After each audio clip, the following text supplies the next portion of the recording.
नमस्कार, मैं भवेश आप सबों का मैथ्स पे स्वागत करता हूं।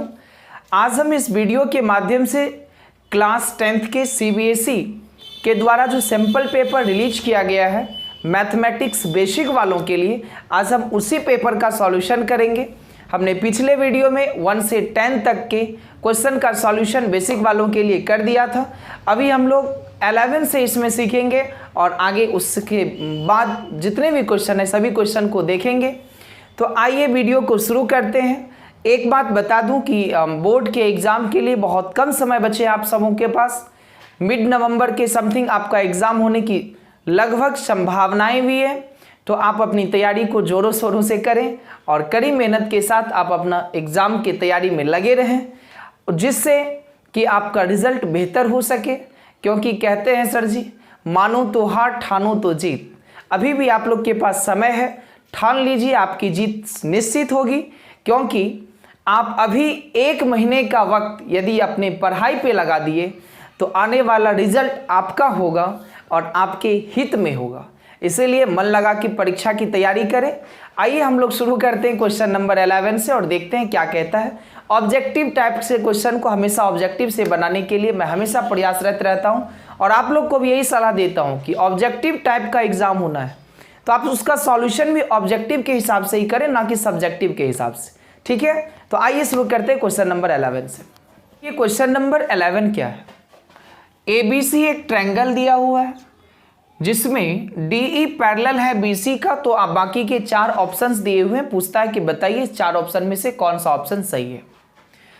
आपको बता दूं कि ABC एक ट्रायंगल है जिसमें DE BC के पैरेलल है। तो ये दोनों ट्रायंगल आपस में क्या हो जाएंगे? सिमिलर हो जाएंगे। तो यहाँ पे 2 ट्रायंगल बन रहा है। कौन कौन सा? एक ट्रायंगल बन रहा है ADE और एक ट्रायंगल बन रहा है ABC। तो ये दोनों ट्रायंगल आपस में सिमिलर हो जाएंगे। तो यहाँ पे हम लिखेंगे DB by BC equal to DE by AC। तो बताइए DE बाई BC तो X बाई Y। कोई भी 2 सिमिलर ट्रायंगल का जो रेशियो होता है ना साइड का, वो प्रोपोर्शनल या सेम रेशियो में होता है उसका साइड। तो ये X बाई Y हो जाएगा और ये A बाई ये AC है नीचे में AE बाई AC, तो AC के जगह A प्लस B हो जाएगा। अब यदि आप यहाँ से X का वैल्यू निकालेंगे तो X किसके बराबर हो जाएगा? ये AY by A plus B के बराबर हो जाएगा क्रॉस मल्टीप्लाई करके। जो आपका ऑप्शन नंबर कौन सा होगा? तो आप देखिए इसमें option number C correct answer हो जाएगा। बात समझ में आ गया होगा। बहुत ही आसान सा क्वेश्चन था, कुछ खास नहीं करना था। ABC एक ट्रायंगल था जिसमें DE BC के पैरेलल थे। तो हमने DE BC के पैरेलल जब ही हुआ तो ये छोटा ट्रायंगल और ये बड़ा ट्रायंगल आपस में सिमिलर हो जाएगा। तो DE by BC equal to AE by AC से यहाँ पे X का वैल्यू निकाल लिए, जो ऑप्शन सही हो जाएगा। अब हम लोग देखते हैं क्वेश्चन नंबर 12 क्या कहता है। 12 नंबर का क्वेश्चन है कि the coordinate of the point P point का कोऑर्डिनेट बताना है जो A और B को 2:1 के रेशियो में डिवाइड करती है। बहुत ही आसान सा क्वेश्चन है, कोऑर्डिनेट से लिया गया है। देखिए क्या करेंगे इस क्वेश्चन में। जब भी आपको रेशियो दे दे और 2 कोऑर्डिनेट दे दे और उसका कोऑर्डिनेट पूछे कि जो रेशियो में बांट रही है उस पॉइंट का कोऑर्डिनेट क्या होगा, तो आप इसे क्या करें ना, M1 x2 plus M2 x1 by M1 plus M2 comma M1 y2 plus M2 y1 by M1 plus M2 के फॉर्म से x और y का कोऑर्डिनेट पता कर ले। यहाँ पे M1 M2 रेशियो दिया हुआ है जो 2 और 1, ये आपका M1 और ये M2 है। ये आपका x1 y1 x2 y2 है। आराम से आप वैल्यू पुट कर दीजिए, आंसर आ जाएगा। M1 के जगह हम रखेंगे तो ये हो जाएगा 2 और x2 के जगह रखेंगे तो ये हो जाएगा 4, M2 के जगह रखेंगे 1, x1 के जगह रखेंगे 1, M1 plus M2 2 plus 1, comma देंगे सर जी। तो M1 बोलिए 2, y2 6 plus M2 1, y1 3 by बोलिए 2 + 1, ये हो जाएगा 4 2 जा 8 और 1 9/3 का मतलब 3, 6 2 जा 12 और 3 15/3 मतलब 5। तो 3 और 5 ऑप्शन है। जो ऑप्शन नंबर कौन सा है देखिए, सी नंबर का ऑप्शन नहीं, डी ऑप्शन है। 3 और 5 जो डी ऑप्शन करेक्ट आंसर हो जाएंगे। समझ में आ गया होगा, बहुत ही आसान सा क्वेश्चन था, कॉन्सेप्चुअल क्वेश्चन था सर। देखते हैं अब हम लोग क्वेश्चन नंबर 13 से। देखिए क्वेश्चन नंबर 13, क्वेश्चन नंबर 13 क्या है कि 3825 का प्राइम फैक्टर पूछा है। प्राइम फैक्टर क्या करेंगे ना सर कि यहां पे 3 5 का पावर 2 और 21 है, तो आप इसका या तो अलग से फैक्टर निकाल भी सकते हैं, नहीं तो इसको यदि आप बाय ट्रायल ऑप्शन मेथड से ही बनाएं तो वो भी बना सकते हैं। देखिए क्या है इसका आसान सा कॉन्सेप्ट, 21 प्राइम नंबर नहीं है तो ये ऑप्शन नहीं होंगे, 35 प्राइम नंबर नहीं है, ये ऑप्शन नहीं होंगे। अब ये 17 और ये 17 ये दोनों प्राइम फैक्टर तो है। अब इसके लिए यहां पे देख लीजिए 25 प्राइम फैक्टर नहीं है तो ये भी ऑप्शन नहीं होंगे। ऑप्शन नंबर सी जो करेक्ट होगा, क्योंकि 3 5 17 ये तीनों प्राइम फैक्टर ही है। तो किसी भी क्वेश्चन को बनाने के लिए आसान सा तरीका है, आप बाय ट्रायल ऑप्शन मेथड भी इस टाइप के क्वेश्चन को हमेशा सॉल्व कर सकते हैं। देखिए बाबू क्वेश्चन नंबर 14 क्या कहता है। 14 नंबर का क्वेश्चन है कि ए बी डी और ए बी सी एक ट्रायंगल है। यहाँ पे दो ट्रायंगल बने हुए हैं जिसमें ए डी 4 दिया हुआ है, बी डी 3 दिया हुआ है, बी सी 12 दिया हुआ है। तो कॉट थीटा का वैल्यू पूछ रहा है। बहुत ही आसान सा क्वेश्चन है, आप आराम से बनाएंगे। ये ट्रिगोमेट्री से लिया गया क्वेश्चन है। देखिए यहाँ पे ध्यान से, यदि ये 3 है और ये 4 है तो ये 3 ये 4 और ये 90 डिग्री है तो ये हाइपोटेनस हो गया। तो यहाँ पे 3 3 जा 9, 4 4 जा 16 तो 25 हो गया, जो 5 का स्क्वायर होगा। तो ए बी 5 हो गया। अब आपसे पूछ रहा है कि बताइए कॉट थीटा, तो थीटा कॉट थीटा ना, तो इस ट्रायंगल की बात कर रहा है एबीसी का। तो एबीसी में कॉट थीटा क्या होगा, कहिए सर जी b/p। यदि आपको ये रेशियो नहीं पता है ट्रिगोमेट्रिक फंक्शन का, या फिर वैल्यू नहीं पता, या ट्रिगोमेट्री का कोई भी फॉर्मूला नहीं पता है, कोई टेंशन की बात नहीं सर। आप जाकर के हमने प्लेलिस्ट में बहुत सारे ट्रिगोमेट्री के फॉर्मूले, वैल्यू, आइडेंटिटीज पे सारे क्वेश्चन का एक एक कॉन्सेप्ट पढ़ाया रखा है। आप जाकर के वो वीडियो को देख लीजिएगा, हमेशा हमेशा के लिए आपको याद रहेगा और एग्जाम में उससे आपको काफ़ी मदद मिल जाएगा। तो कॉट थीटा का रेशियो क्या होता है, b/p। यहाँ पे देखिए b कितना दिया हुआ है 12 और p कितना दिया हुआ है 5, तो 12/5 आपका आंसर हो जाएगा, जो ऑप्शन नंबर डी सही है। कहीं कोई दिक्कत नहीं है सर। देखिए क्वेश्चन नंबर 15 क्या कहता है। 15 कहता है कि ABCD एक रेक्टेंगल है जिसमें CD x+y है, AB 12 है, BC 8 है और AD x-y है। आपको पता है कि किसी भी रेक्टेंगल में उसके जो अपोजिट साइड्स होते हैं वो हमेशा इक्वल होता है। तो रेक्टेंगल का अपोजिट साइड्स इक्वल होता है, तो x+y किसके बराबर हो जाएगा बुआ, कहिए 12 का, और x-y किसके बराबर हो जाएगा 18 का। बात समझ में आ रही है, क्योंकि इसके अपोजिट साइड्स रेक्टेंगल के क्या होते हैं, बराबर होते हैं। अब आपको यहाँ से x और y निकालना है। जब भी ऐसा देना कि दो चीज का सम दे दे, दो चीज का डिफरेंट दे दे, तो आप x और y इसको सॉल्यूशन मत करने लगिए, दोनों का प्लस कर दीजिए और 2 से डिवाइड कर दीजिए। तो 12 और 8 20, 2 से डिवाइड कीजिएगा 10, बड़ा नंबर निकल गया। छोटा नंबर निकालना है, दोनों का माइनस कर लीजिए। 12 में से 8 गया, कहिए 12 में से 8 गया तो 4। अब 4 को 2 से डिवाइड कर दीजिए 2, तो x 10 और y 2 आपका आंसर हो जाएगा, जो ऑप्शन नंबर ए ही है। ए ऑप्शन में आप देख सकते हैं। बहुत ही आसान सा क्वेश्चन था, समझ में आ गया होगा सर। देखिए अब हम लोग क्वेश्चन नंबर देखते हैं 16। यदि आपको समझ में आ रहा हो, वीडियो अच्छा लग रहा हो, तो वीडियो को लाइक जरूर कीजिएगा और अपने दोस्तों में ज़्यादा से ज़्यादा शेयर कीजिएगा, ताकि इस टाइप के कॉन्सेप्ट और भी बच्चे सीख सके और वो भी अपने एग्जाम को आसान बना सके। आइए सर क्वेश्चन नंबर 16 देखिए। क्वेश्चन नंबर 16 क्या कहता है ABC एक ट्रायंगल है आइसोसेलस। ABC एक आइसोसेलस ट्रायंगल है जिसमें AC और BC इक्वल है और AB स्क्वायर बराबर 2AC स्क्वायर है। तो पूछता है बताइए एंगल C कितना होगा? 90 डिग्री। कहिएगा सर जी कैसे? तो देख सकते हैं sir, AB square equal to 2AC square है ना, तो हम इसको लिख सकते हैं कि AB स्क्वायर बराबर AC square plus AC square. Sir ji क्यों? क्योंकि 2AC स्क्वायर था, AC स्क्वायर को प्लस कीजिएगा तो 2AC स्क्वायर ही होगा ना। अब देखिए AC और BC आपस में बराबर होगा क्योंकि आइसोसेलेस ट्रायंगल है और इसमें गिवन है कि AC BC बराबर है।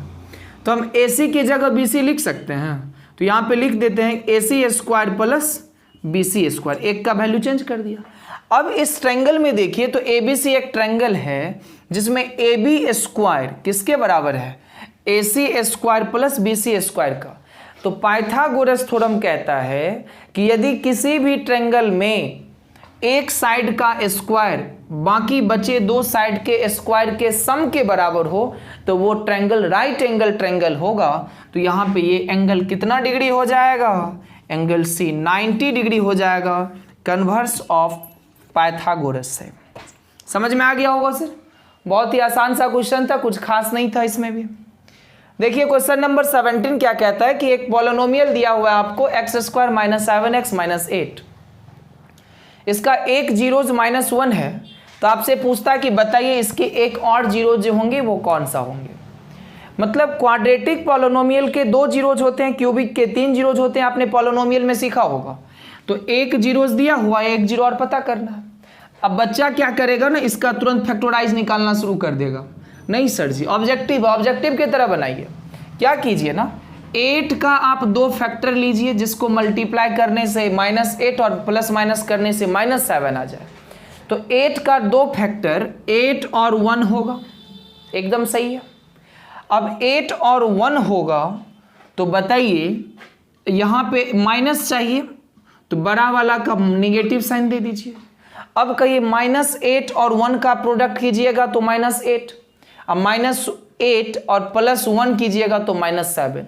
तो 8 का 2 फैक्टर क्या सब लिया हमने? -8 और 1, जिसको मल्टीप्लाई करने से आ गया और बीच मिडिल लास्ट का टर्म और प्लस माइनस करके बीच का टर्म आ गया। अब क्या करेंगे ना सर, ये +1 था तो एक जीरो जिसका -1 हो गया और ये -8 है तो इसका एक जीरो +8 हो जाएगा। जो ऑप्शन नंबर कौन सा होगा? डी करेक्ट हो जाएगा। समझ में आ गया? एक और तरीका इसको बनाने का, एक दूसरा तरीका क्या है, यदि आप इसे बनाएं तो देखिए x square minus 7x minus 8 है ना, तो बताइए प्रोडक्ट ऑफ जीरोज क्या होता है? प्रोडक्ट ऑफ जीरोज होता है C/A। तो C/A मतलब यहाँ पे क्या हो गया बताइए? यहाँ पे लिख दिया alpha into beta equal to C/A। तो अल्फा आपको पता है, मान के चलिए -1, तो -1 into beta equal to C के जगह क्या रखेंगे? -8 और A के जगह -1। अब कहिए माइनस से ये माइनस कट गया, बीटा इक्वल टू 8, ये भी आपका एक आंसर हो जाएगा। दोनों तरीका आसान है, कोई भी एक तरीके से आप बना सकते हैं। देखिए बाबू क्वेश्चन नंबर 18 क्या कहता है? क्वेश्चन नंबर 18 क्या कहता है कि जब आप एक पेयर मतलब एक जोड़ा, और एक जोड़ा का मतलब 2, जब आप 2 डाइस को एक साथ फेंकते हैं या उछालते हैं तो बताइए उसमें क्या प्रोबेबिलिटी है कि दोनों डाइस पे सेम डिजिट या नंबर आएंगे? उसकी क्या प्रोबेबिलिटी है? मतलब पहला पे 1 तो दूसरा पे भी 1, पहला पे 2 तो दूसरा पे भी 2, पहला पे 3 तो दूसरा पे भी 3, मतलब 1 1 2 2 3 3 4 4 इस टाइप का पूछता है कि बताइए इसकी क्या प्रोबेबिलिटी होती है। सबसे पहले आप ये जान लीजिए कि जब आप 2 डाइस को फेंकेंगे एक साथ तो जो संभव प्रोबेबिलिटी है वो टोटल 36 हो जाएगा। ठीक है, टोटल आउटकम्स जो होंगे वो 36 होंगे। एक डैश को फेंकिएगा 6 होगा और 2 डैश को फेंकिएगा तो टोटल आउटकम 36 हो जाएगा। अब पूछता है कि दोनों पे 1 1 हो, सेम नंबर हो, तो 2 2 होगा, 3 3 होगा, 4 4 होगा, 5 5 होगा, 6 6 होगा। इसके अलावा तो और कुछ नहीं हो सकते ना। तो टोटल आउटकम कितने होंगे? 2 2 4 2 6, 6/36 का मतलब क्या हो गया बुआ? 1/6। जो ऑप्शन नंबर ए है। बोलिए कोई दिक्कत है सर? अच्छे से समझ में आ गया होगा ना?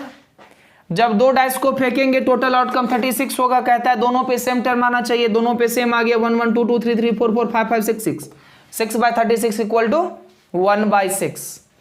अब देखिए क्वेश्चन नंबर 19 क्या है, दो कोऑर्डिनेट दिए हुए हैं 3p और 4, एक दिया हुआ है -2 और 2q, जिसका मिड पॉइंट दे दिया है 2 और 6। तो आपको पूछता है कि बताओ बाबू p प्लस q का सम कितना होगा। बहुत ही आसान क्वेश्चन है, कोऑर्डिनेट्स लिया गया। मिड पॉइंट क्या होता है ना, हमेशा x1 plus x2/2 y1 plus y2/2। तो क्या करेंगे यहां पे, बोलिए x के लिए x1 प्लस x2/2, ये पहला वैल्यू के बराबर हो जाएगा, और यहां से हम दूसरा निकालेंगे, बोलिए तो y1 plus y2/2 equal to 6। ये x का वैल्यू है, ये y का वैल्यू, याद रखिएगा जब भी कभी मिड पॉइंट का ऐसा क्वेश्चन दे तो। अब इसको सॉल्व करते हैं हम लोग, कहिए 3p बराबर हो जाएगा, ये 2 2 जा 4, ये -2 उधर जाएगा तो +2, तो 4 और 2 6, 3 2 जा 6, तो p का वैल्यू 2 आ गया। ये हो जाएगा 6 2 जा 12, तो 2a इक्वल टू ये 12, अब +4 जाके माइनस करेगा तो 8, तो 4 2 4 जा 8, तो x p का वैल्यू 2 और q का वैल्यू 4। तो आपसे p प्लस q पूछा है, तो 2 + 4 मतलब कितना हो जाएगा सर? 6 करेक्ट आंसर होगा, जो ऑप्शन नंबर कौन सा हो जाएगा? बी ऑप्शन में 6। कोई दिक्कत है सर? समझ में आ गया होगा?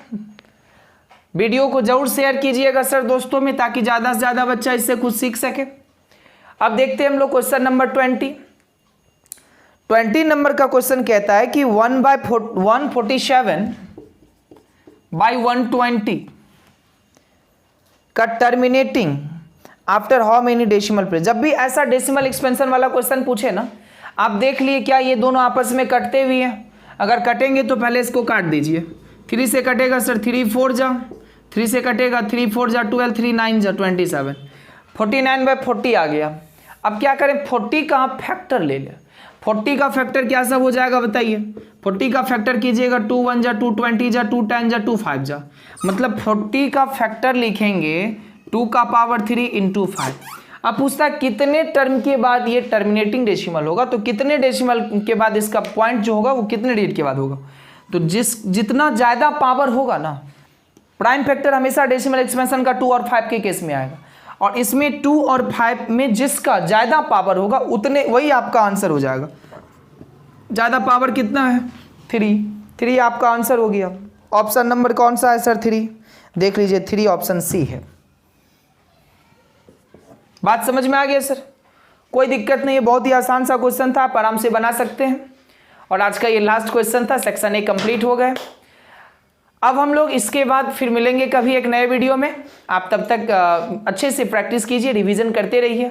वीडियो अच्छा लगा हो तो वीडियो को लाइक शेयर करना नहीं भूलिएगा, और चैनल को सब्सक्राइब जरूर कीजिएगा, ताकि चैनल से आप जुड़े रहिएगा, और जब भी हम कोई वीडियो अपलोड करेंगे तो आप तक बिना समय गंवाए आप तक जल्दी पहुंच जाएगा।